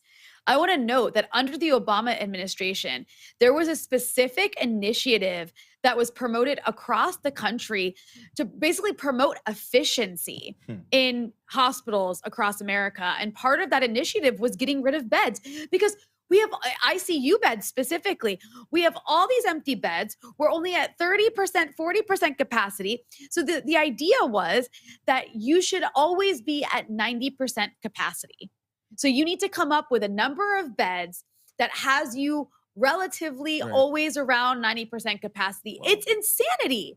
It's insanity. Why on earth would you want hospitals always at 90% capacity for the sake of efficiency, if not for anything else, but making a profit? Like because beds are idly sitting by and nobody's using them. Like, what is the point of a hospital? And that's the problem in America and in capitalism, is everything is about profit, even freaking health. And so what happens when you have a disaster? I mean, forget a pandemic. What about if you have a mass casualty event? I mean, where's everybody going to go if your hospitals are always already at 90% capacity? And, you know, before I went into journalism, I was actually kind of in the medical field. I actually worked as a scribe at an ER for a while, like long time ago. But when I did do that, I never understood at the time why this was the case, but it was always full. Like always full, except for like a few random times at night. It was always full. And sometimes people were in the ER, like waiting to be admitted because some floor of the hospital where they would go, like whether they needed to like get into like the cardiac area or whatever, was already full. And I always was so confused. Like, why is everything always full? Like, it's weird. And it's because of this. It's because of this. And it's so unnecessary. And it's the same, by the way, with nursing staff, with doctors, with technicians. Like, they only want to have as much as they need or they're losing money. Yeah, and I'm glad you brought that up, Rhianna, about the staff, because that's the other thing. Like, it's not an easy thing to become a doctor, like financially, right? In a society that cares about the health of its civilians, of its citizens, you would think that like something like becoming a doctor would be easier. But how many people that become doctors end up in thousands, if not hundreds of $1,000s in debt, right? It's not. The system is not built to actually care for its citizens. No, not even remotely. You just remember my brother-in-law and sister, who both became doctors, but both came from like working class families. So they didn't have like, their parents couldn't pay for their schools. Everything was taking out loans. They came out of medical school with, I think, like over $500,000 in debt between the two of them. No, and it has. I mean, of course, as a doctor, you make money, but as a doctor, you ultimately end up making money. But it's still crazy. And it has a very distorting effect on the specialties people go into, because you have so much debt, you want to do everything possible to make as much money as you can. And of course, anyone who knows anything about medicine, it's like general medicine, primary care type stuff. You are not necessarily making huge sums of money. It's like the very specific specialties where, you know, and rightfully so. I'm not saying that they shouldn't be well paid. It's a very difficult job. It's a high level of specialty on a lot of these things, neurosurgery and stuff like that, you know, it makes sense. that they are well compensated, no doubt about that. But then everyone tries to go into the areas where you make a lot of money. And so then you do have shortages of pediatricians, of people doing general practitioner work, of people working in ERs, of people doing primary care. And so it has a massively distorting effect on the quality of healthcare that people get depending on what you're doing and where you're going, and also where you live. Because of course, you're gonna get paid way more if you live in a major city than in a rural area. I mean, there's all these different things that are just natural about almost all jobs in terms of pay and other things like that. But then it means that if you live in rural Mississippi, just by virtue of living in rural Mississippi, you are not going to have as much access, to the extent you have any at all, to quality healthcare in the same way that if you know you live, I mean, I live in the Bronx. Now you got to have insurance, but if you have insurance, you know, you have many of the best hospitals in the world that are like right around you. You know what I mean? Yeah. And so you can see that the geography, the cost, and all of these things about capitalism are so distorting that it turns the healthcare system into like, I mean, almost a roulette wheel in terms of the amount of care you're able to get, and then, you know, there's so much we could be said, but even the way they get paid, right? Like in good insurance pays them well. Medicare pays them, you know, pretty well, and Medicaid doesn't pay that well. So if you don't have insurance or you have Medicaid, people are going to give you one type of care, and if you're able to go to some gold-plated place where there's going to be, you know, major payments, it's going to work out better for you. I mean, everything is money-based over and above anything else. Well, you just made me think, like, something that really gives me feelings of terror is the idea of moving back to the US. And the reason that gives me such a horrified, like, feeling of anxiety is because of the issue of healthcare. Because even if you have health insurance, like, I remember I had to have surgery years back. It was like not a big deal, but I remember getting this bill. Like I had health insurance, and I got bills, like a bill being charged for like weird things. Like I didn't even know. Like it was like they put socks on your feet. Yeah. If you stay overnight, I don't know, so you don't like, so for your circulation. I'm not really sure what the reason is, but either way, I got charged for that. I was like getting charged for socks on my feet. Like what? But I wanted to say something about the issue of our healthcare system and how it really does. And I actually think this plays into some issues of lack of faith, or not faith, that's the wrong word, of lack of confidence in the vaccine. Like we hear about a lot of vaccine hesitancy. And I think that's actually related to lack of confidence in our healthcare system because people have such a terrible relationship to it because they don't use it.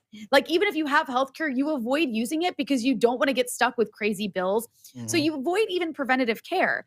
So there was so many people when I worked in the ER that would actually come in with problems that were so easily preventable, but they were actually treating their problems using the ER only when it became an emergency to avoid going to the doctor because it was too expensive.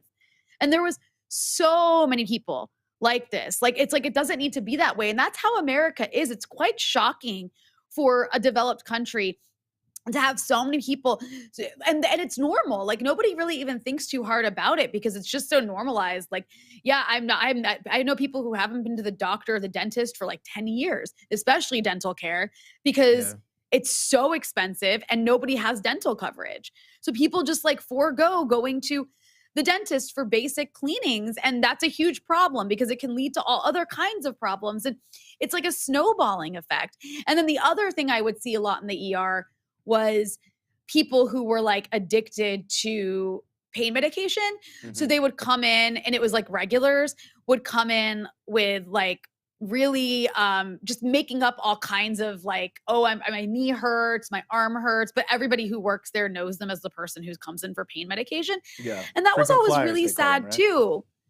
Yeah, because that was always really sad too, because like, you know, I know it was really, it's always really frustrating and annoying for people who work in that environment to deal with that because they're like, no, we have so few beds in there for people who like are, you know, really need them, and you don't really need it.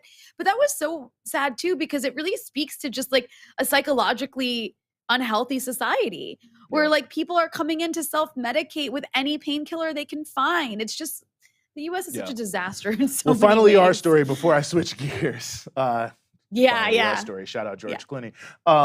You know, I was once in the ER and a guy 2 beds down from me had OD'd on fentanyl. And so they had like just revived him. Whoa. This is a true story. This is like, and like 3 minutes after they revive him, so he's like still kind of like, what's going on? The person with the little cart that they run your card rolls up on him and is like, are you gonna pay with a card or is there some other form of payment you want to use? And I'm just sitting there just stunned. I didn't know what to say. I was like, this dude just OD'd on fentanyl, and 3 minutes after you revive him, you're trying to get him to run his card? I mean, it was wild on so many levels. But I want to That's so quickly American. switch That's gears so to American. a Yeah. couple other things before we move on to our next story. But this is a video that our colleague Monica Cruz showed to me earlier that I just want to put out here of Lindsey Graham. This is about immigration and just gives you just a sense of the completely absurd ridiculousness coming from the Republican Party, especially around immigrants. But a claim by Senator Graham made today on Fox News, and he was trying to talk about how, quote unquote, immigration is out of control. Anyway, here's something he had to say about the situation as it concerns immigration. We had 40,000 Brazilians come through the Yuma sector alone, headed for Connecticut, wearing designer clothes and Gucci bags. This is not economic migration anymore. People see an open America. They've taken advantage of us, and it won't be long before a terrorist gets in this crowd. Wow. I mean, Wait, 40,000 Brazilians what? with designer clothes and Gucci bags. I mean, play I don't play know. it That one more sounds time. like it Play could it be one more good time. for America. Yeah. Yeah, I want to see that again. We had 40,000 Brazilians come through the Yuma sector alone, headed for Connecticut, wearing designer clothes and Gucci bags. This is not economic. Designer clothes and Gucci bags. Designer clothes and Gucci bags. This is not economic migration anymore. People see an open America. They've taken advantage of us, and it won't be long before designer clothes and Gucci bags. This is not economic migration anymore. People see an open America. They've taken advantage of us, and it won't be long before a terrorist gets in this crowd. Wow. I mean, there's so many things I could say, but how did he know they were going to Connecticut? I mean, that's the other, like, They were going to a they're fashion in show. Yuma? Now they're going, did they arrest them? I mean, it just seems so, what, 40,000 Brazilians with Gucci bags It kind going of to did. It kind of Connecticut? sound. Did it sound a little homophobic to you? Like, I feel like he was kind of saying like really well dressed gay. Everybody can wear Gucci. That's kind- Rania. Well, he was also saying that a I know. terrorist was going to slip in with a Gucci bag? It's a Gucci gang, you guys. Will just come. Will is calling it a Gucci gang. That Wow, is that's- Will. I guess is on I Lindsey can't believe Graham's you side. actually Am I read that bad-mouthing out. That was Will? not a super chat. Because this is, you I can't know, but abuse it your was so position next to good. Juan in the booth to be interjecting stuff. I had to. Why does Lindsey Graham do this? That was the best thing I've ever seen. I want him actually to do that more. But it just kind of sounded like he was saying that the America's being invaded by well-dressed people. Yeah, which I from mean Brazil. is Possibly well-dressed gay people, because I feel like that's what he was alluding to. I don't know why. It just felt to me like he was complaining that gay people from Brazil are coming to America. well, he is the Republican senator from South Carolina, so it definitely would not be shocking to me if he was complaining about Yeah. gay people, immigrants, black people, poor people, basically anyone on earth that isn't a rich white male. That generally in that ballpark. I mean, and what's wild is he's supposed to be one of the, quote unquote moderates, quote unquote, whatever, good ones. I don't know what you say about Republicans, but yeah. Where's the moderate? That's what I'm Democrats say wondering. that about That's him. what I'm wondering. But I mean, Can who we knows what's going on just in politics these days? Nick Kristoff's running for governor of Oregon. We got Lindsey Graham and Brazilians with Gucci bags. Nick Kristoff is one of I think it's such a good thing that he's not going to be at the New York Times anymore, because I have You think it's better for him accidentally to be stumbled the upon. governor of Oregon, though? Well, that doesn't automatically Doing mean he'll less damage, win. I mean, just because as a you're New York Times columnist. But just if you're at the New York Times, if you're a columnist at the New York Times, what are the chances you're going to win for governor? I mean, if I'm wrong, you can hold me to it. But it just seems to me that sometimes people overestimate their popularity among normal people. Like Nicholas Kristoff is not a likable person. Have you seen him on TV? He is like so smug And the guy there's no war that he hasn't supported on the grounds of like saving women or minorities or like sex slaves or just like he always invokes something to support a US war. I actually remember I stumbled across a column by him from a few years back about, or not a few years back, from before we invaded Iraq, from before America invaded Iraq in 2003. And he was like, it's a good invasion and we should totally do it. But we also need to make sure that we maintain the liberalism that exists for women there, because Iraq also happens to be have the highest like social indicators for women in the Middle East. And he talked about like the literacy rate among women and how they were highly represented in all these different industries, like professional industries, like they were doctors and lawyers and they were like in government and things like this.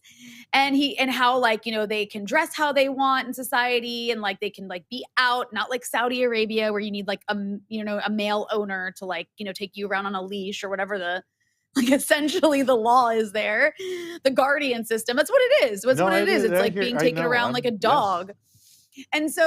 And so he's going on about how like Iraq is so liberal, and he's like, we just have to make sure that it doesn't get turned into a place that's like our allies who are reforming. And I'm just looking back on this and I'm just like, this guy like literally is saying that there's a risk we might turn Iraq into Saudi Arabia if we invade, but it's still worth it.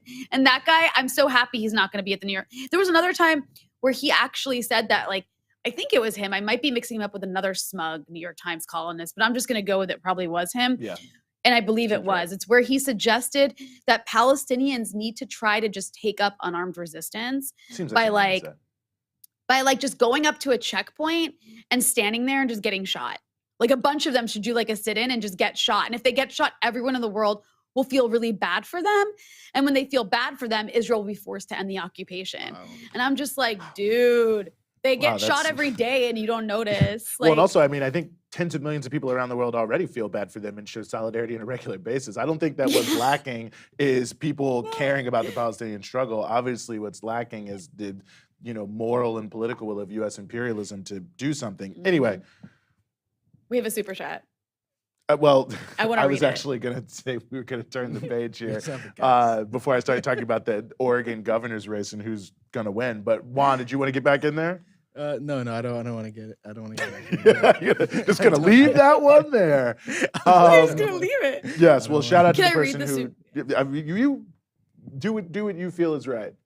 It says, it's funny. It says gay people with Brazilians. I think he's supporting Brazilian, like gay solidarity. I think that's what the message is here. Like, I felt like instead of going forward, we're going back. Well, just remember that it's Rhianna who's responsible for that, not Eugene or Juan in the booth. If you need to blame, I'm a very serious person. If you need to write in, very serious Eugene Juan, we're not a part of that. Let's just leave us out of it. We are not doing it. We don't control that element of breakthrough news. Eugene endorses everything I say. I'm already canceled, so there it is. I mean, Ronnie, you've probably been canceled more than anyone I know, so I'm in good company. Probably. That's actually not true, sadly. But anyway, thank you. Thank you for all of that. And thank you to Fox News for providing with that, Lindsey Graham clip. Move forward with the show. I think we should move forward with the show. Juan, appreciate you being there in the booth as always. I'm in a slightly different position. I should have taken a photo, so could have shown you guys. Juan is not in fact locked or trapped in the booth. So no one asked about Juan's hostage. You look like you're situation. taking your high school graduation picture right now, Eugene. You know what? I actually, my high school graduation picture was a lot better than this because we actually had to go outdoors and it was like up against a tree. It was very scenic. It was very nice. Can you very quickly turn to your side and look? You want to see a side profile? Yeah. It's like, that's a graduation picture right there. No, just smile. Yeah, there we go. That's a graduation photo. I need the class ring or something like that, Yeah. Okay. I feel like now I'm adding to the not moving forward. You were. No, we're regressing as a show. You guys, we're regressing. We're regressing. We want to turn the page here to what is, in fact, absolutely a serious issue. Yes. Really, it's honestly an unbelievable story in a way. I mean, I know people say, "Oh, it shouldn't be unbelievable. Capitalism is so bad." Blah blah blah. But I have to say, it is indeed to me outrageous and unbelievable the just legal vendetta that Chevron has been waging against Steve Donziger, who's an advocate, a writer, a public speaker on human rights and corporate accountability, and a lawyer on the team that won a historic $9.5 billion judgment against Chevron for their very bad acts in Ecuador, I believe it was. Mr. Zondiger, thank you so much for being with us here on the show. Thanks for having me. How you holding up? I've heard that today is your 800th day of house arrest. So you've been on house arrest for 800 days because I mean, for those who are watching are probably familiar with your story, but just a quick background, you were basically attacked for your role in helping win this massive $9.5 billion lawsuit against Chevron for knowingly poisoning indigenous communities in Ecuador. And they came after you, but they came after you in an extra disturbing way. On top of it being disturbing that a corporation came after you like this, they colluded with the New York court system to prosecute you. And that is why you have been on house arrest for 800 days. And then you were recently sentenced to 6 months in prison. Is that correct? Yeah. I'm going to try to reduce, it's really a 28-year story of an epic litigation, a successful litigation by indigenous peoples against Chevron. I'll just explain it in a minute. I was part of a legal team that won this big case down in Ecuador against Chevron. They wanted the case in Ecuador. They accepted jurisdiction there. Our judgment against them, which was extraordinary, has been affirmed by multiple appellate courts, 28 appellate judges in Ecuador and Canada. Rather than pay the judgment, they came after me, and they've been targeting me for 10 years with the help of a U.S. federal judge, Lou Kaplan, and it's resulted in my detention. The specifics are rather harrowing in this sense. Kaplan charged me with criminal contempt of court after I appealed one of his orders that I turn over my computer to Chevron. I believe his order was unlawful. The computer has attorney-client privilege information. I've never heard of such an order. I was very open with him. I said, I can't do this. I'm going to appeal your order. I appealed the order, and while I was appealing his order, he charged me with criminal contempt of court for disobeying his order that I was appealing. Never happened before in U.S. history. He then took his criminal charges, which again I believe are baseless, to the U.S. Attorney's Office for prosecution, as you're required to do when you're a judge. U.S. Attorney said, we're not doing the case. They declined the case, obviously because the charges had no basis. Kaplan didn't stop there. He appointed a private law firm named Seward and Kissel to prosecute me in the name of the public. So I'm being prosecuted not by the government, but by a private law firm. When he did this, Judge Kaplan hid the fact that Seward and Kissel had Chevron as a client. So I'm essentially being prosecuted by Chevron without a jury by a woman named Rita Glavin, who was a partner in this Chevron law firm, and who is representing Chevron's interests, not the public's. The public didn't want to prosecute me, much less lock me up. I'll add that the longest sentence ever given a lawyer who's been convicted of what I'm charged with is 90 days of home confinement. And I've now served literally 800 days of home confinement, more than 8 times that amount. And on top of that, the judge, who has financial ties to Chevron, not Kaplan, but someone he appointed, Loretta Preska, just sentenced me to 6 months in prison on top of my 800 days of house arrest. We're appealing all of this. And if the court system works as it's supposed to, I expect to be fully exonerated. But she's now trying to force me to serve this entire prison sentence before the appeal can be heard and before the case can be resolved by the appellate court. And finally, I'll add this. 2 weeks ago, the United Nations Working Group on Arbitrary Detention, 5 esteemed international jurists, ruled that my entire detention constitutes illegal deprivation of liberty, is arbitrary, violates the UN Declaration on Human Rights, violates the Covenant on Civil and Political Rights, basically violates multiple provisions of international law. This is an outrage. It has virtually destroyed my ability to function as a lawyer and as a professional. It's caused enormous stress for me and my family, including my wife and son. I've just spent my 3rd straight birthday under house arrest, and I'm a lawyer who won a case. I call on Joe Biden Kamala Harris, Merrick Garland, Congress to do something about this. You simply cannot have a country that supposedly respects the rule of law lock up its lawyers, lock up its successful human rights lawyers. Obviously, if this were happening in another country that was unfriendly to the United States, the Biden administration would be the first to condemn it. Well, it's happening right here in the United States, and they need to do something about this outrageous violation of international law and domestic law. So yeah, that's. I guess that took a little longer than a minute, but that's the story. No, but it's such a shocking story, and I know you've had to tell it over and over again, and that's probably getting a little annoying having to repeat it. But it's so important, and I say that to note that there's been an unofficial media blackout on your story. And I interviewed you a few months back before these new developments, and we talked about this. You told me that the New York Times is like a 30-minute walk from your house, and they have never once come to you and interviewed you about what's happening in their own backyard. Meanwhile, they cover this stuff around the world all the time.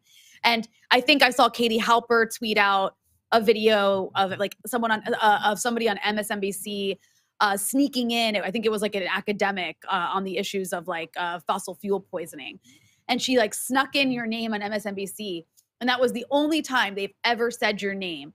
And then you know, I know there's been people like Susan Sarandon and Roger Waters who are excellent and have been trying to get as much attention possible for your case, which is great. But at the same time, you have these really like celebrity progressives and these kinds of, you know, the squad members like not coming and showing any solidarity or giving their voice to it. I mean, what's going on here? Why is the media completely ignoring this case?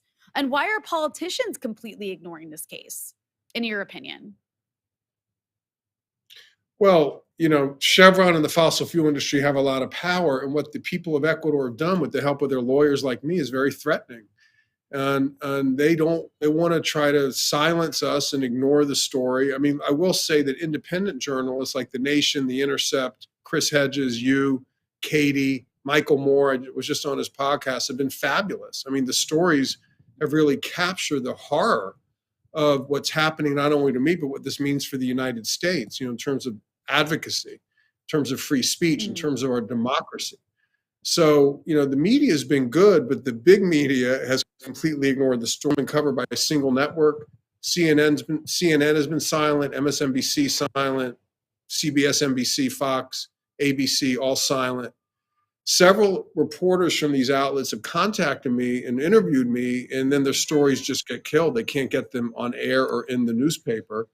I'm particularly upset with the New York Times. You know, I know a lot of reporters there, and a lot of people want to do it. And there's some, you know, institutional decision simply to ignore this story, hoping it goes away. New York Times is hopelessly conflicted. I mean, Chevron's one of the biggest clients of their ad agency, T-Brand. They also use the Gibson Dunn law firm, which is the same Chevron law firm that's been attacking me and responsible for locking me up. They work for the New York Times at the highest level, dealing with lawsuits related to First Amendment issues.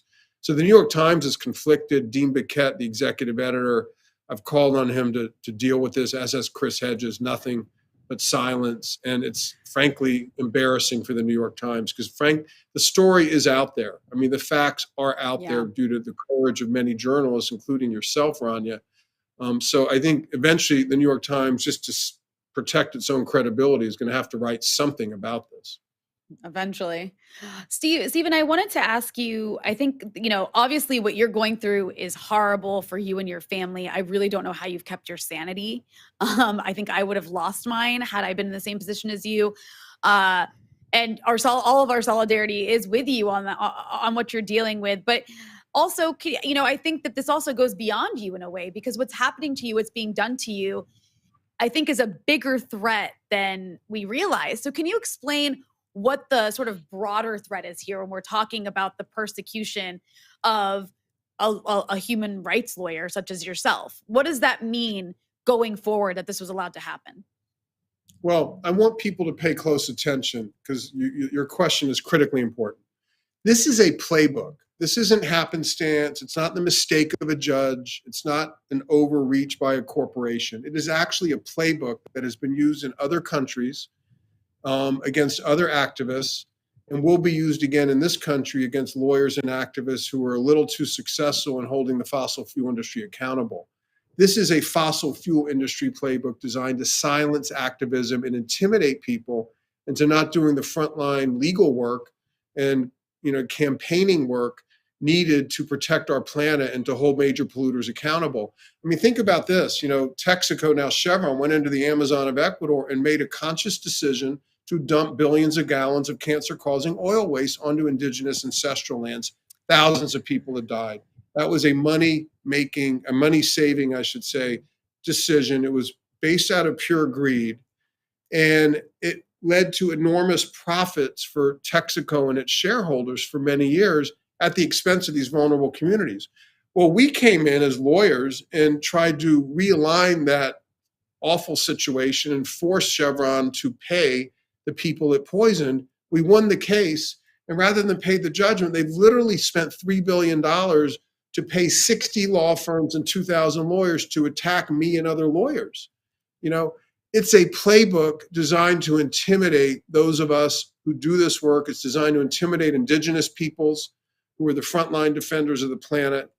And, to some degree, it's already being used against protesters at Standing Rock, at Line 3, and so many other places around the country, primarily Native Americans, primarily indigenous peoples and their allies, many of whom, like Jessica Resniak, are locked up for years for engaging in civil disobedience at pipeline sites.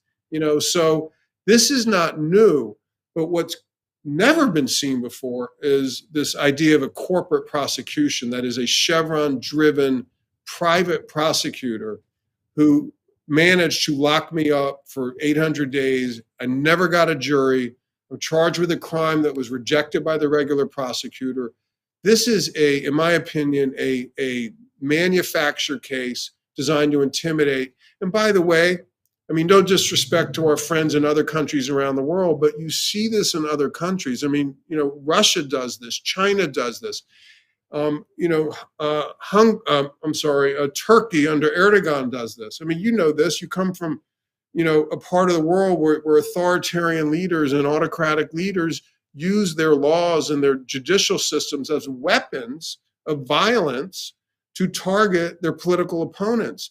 And, how it's much easier, rather than just kill someone, just put them in jail, create a legal case, and make it look like it's the law that's doing the dirty work. But most of these cases are manufactured, they're fake, and people need to pay close attention to the weaponization of the legal system to target dissidents and to target political opponents of governments, or in this case, a corporation. Stephen, where can people support your case? Where can people support you? Thank you. We have a website called freedonziger.com. Free Donziger is one word, DONZIGER. There's a lot of materials on the website, articles, and there's a legal defense fund donate button. We're constantly raising money. It costs an enormous amount of resources to defend me and others against this monster polluter. So if you can help on that front, please do. But even if you can't, come sign the petition, join our campaign. You'll get regular case updates. And what I would say is just spread the word. Talk about Stephen Donziger wherever you are. We had a rally on the 700th day of my house arrest 100 days ago. God, it's unbelievable how long this has gone on. But it was a global rally in 18 cities around the world, So go to the website and just join what we're doing. This goes way beyond me. There's a lot of people suffering in America, as you all know, and a lot of, the criminal justice system in our country has enormous problems. And I don't want to act like I've like this a problem worse than others, because in many respects I don't. I'm at least home. But this is different. This is a fake case targeting a lawyer who's a frontline defender of the earth. And he's being prosecuted directly by an oil company that has captured the public machinery of our prosecutorial apparatus. That has never been seen before. That is scary, and we must not let them get away with it. So please pay attention and go to our website called freedonziger.com. And I really appreciate the opportunity to share my views with you.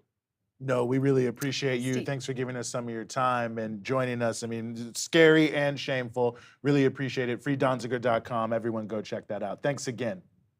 Thanks a lot. We'll be in touch. Appreciate it.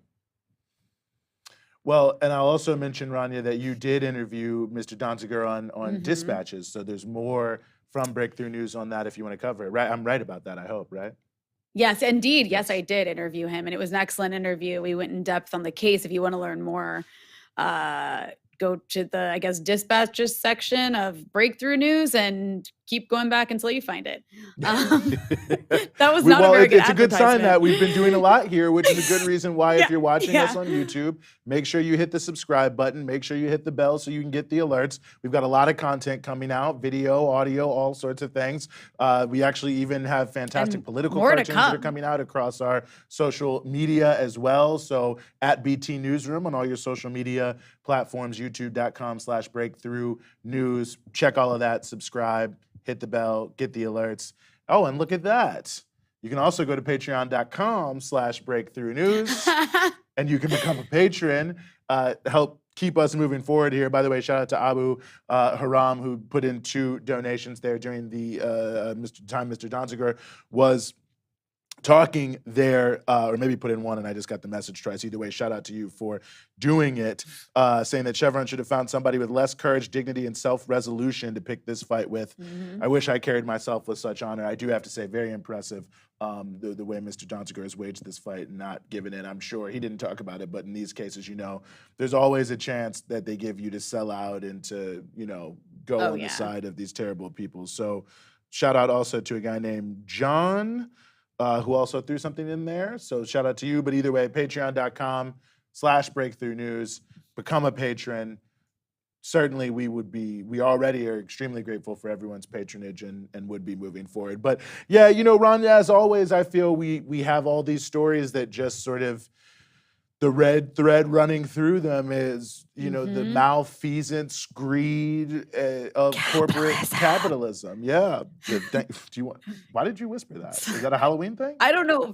It's October. Capitalism.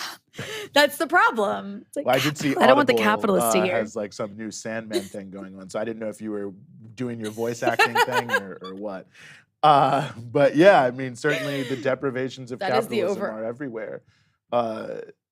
So rich, so much money being made. Yeah, we have all these problems. You destroy a country like Ecuador, and then you try to destroy the attorney that revealed it to the world.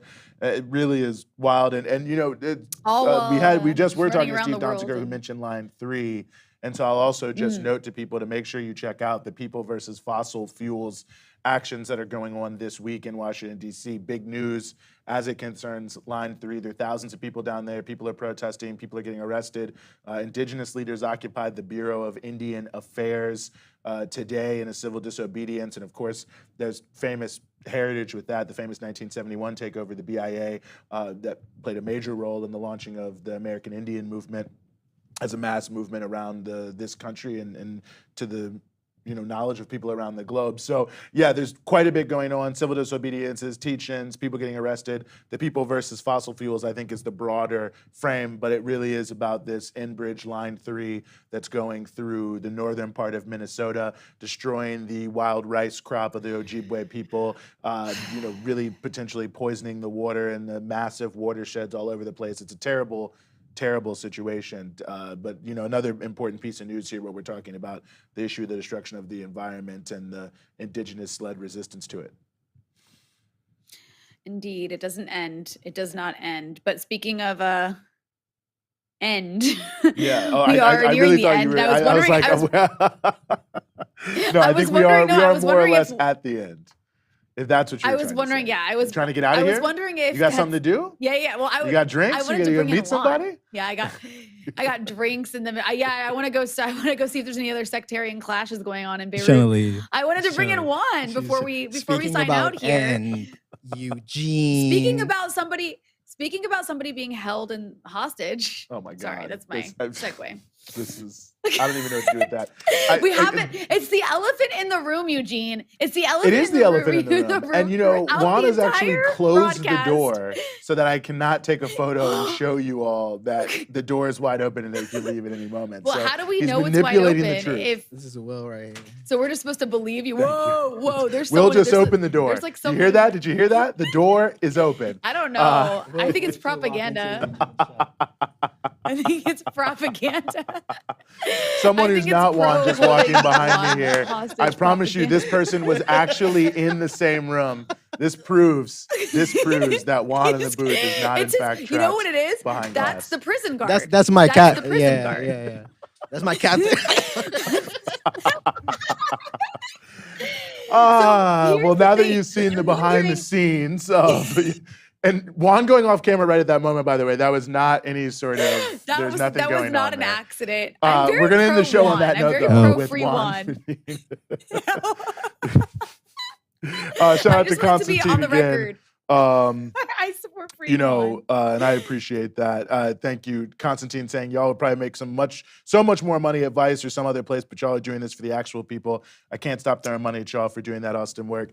Thank you so much. Really, really appreciate that. Really appreciate everyone who's watching, and of course, appreciate everyone here in our Breakthrough News team that makes this show possible week in and week out. And we will be back with you again on the Freedom Side next Thursday.